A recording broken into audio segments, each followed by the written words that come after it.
এদেশের পুলিশ আসলে জনগণের বন্ধু না। দর্শক কথাটা কেন বললাম একটু না শুনে বকাঝকা দিয়েন না। এদেশের পুলিশ হলো সরকারের বন্ধু। কারণ যেই সরকার আসে সেই সরকারের কথা মতো তারা চলে। তো আমি মনে করি পুলিশ ভাইদেরকে খামোখা গালি কিংবা বকা দিয়ে লাভ নেই। গতকাল আপনারা দেখেছেন যে ইনকালাব মঞ্চের নেতাকর্মীদেরকে কি পরিমাণ মারধর দিয়েছে পুলিশ। মানে পুলিশ একটা আগ্রাসী ভূমিকা পালন করেছে। আমার কাছে মনে হয়েছে যে বিগত সরকারের আমলে আমরা যে পুলিশ সদস্যকে দেখেছি তার চেয়ে আরও বেশি আগ্রাসী ছিল এই ইউনূস সরকারের পুলিশ।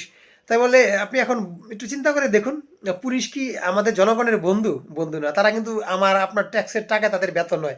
কিন্তু তারা কিন্তু জনগণের প্রতি বিন্দু মাত্র মায়া দেখায় না। তারা যেই সরকারি ক্ষমতায় থাকে তাদের গুণগান গায়, তাদের কথা মতো চলে এবং জনগণকে যথেষ্ট পরিমাণ মারপিট করে। এ হলো পুলিশের আর কি তাদের চরিত্র। তারা কিন্তু আসলে তাদের খোলস থেকে কখনো বের হতে পারবে না। কেন পারবে না? তারা যেই দল ক্ষমতায় আসবে সেই দলের কথা মতো, সেই দলের ডিমান্ড মতোই তারা চলবে। কিন্তু কথা হলো যে হাদি, আমি মনে করি বাংলাদেশের একজন বাতিঘর।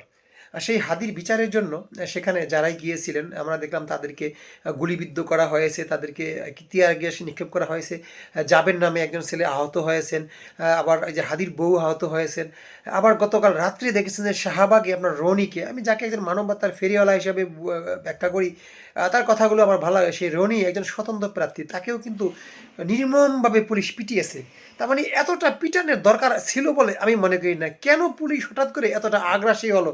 কেন সাধারণ মানুষের উপরে পুলিশ এতটা ক্ষেপে গেল?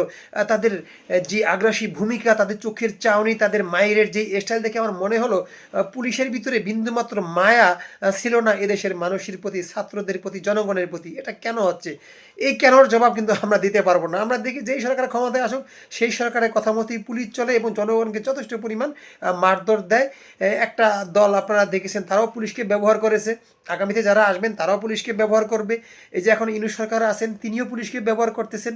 তার মানে পুলিশকে আপনি কি বলে ব্যাখ্যা করবেন এই ভাষায় আমি পাবো না। কিন্তু পুলিশ বেচারারা বর্তমানে আছে চরম বিপদের ভিতরে।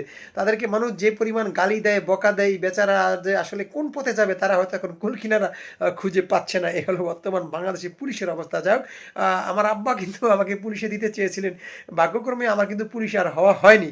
কিন্তু এখন ভাবতেছি আসলে পুলিশ না হওয়াটাই হয়তো আমার ভালো হয়েছে, আমার আব্বার সিদ্ধান্ত ভালো ছিল। যাই হোক দর্শক, আমি আর কথা বাড়াবো না, সবাই ভালো থাকবেন। পুলিশ ভাইদেরকে আমি আসলে এখানে হেয় প্রতিপন্ন করছি না। আপনারা জনগণকে একটু ভালোবাসুন, তাহলে জনগণ কিন্তু আপনাদেরকে ভালোবাসা দেবে, কথাটা মনে রাখবেন।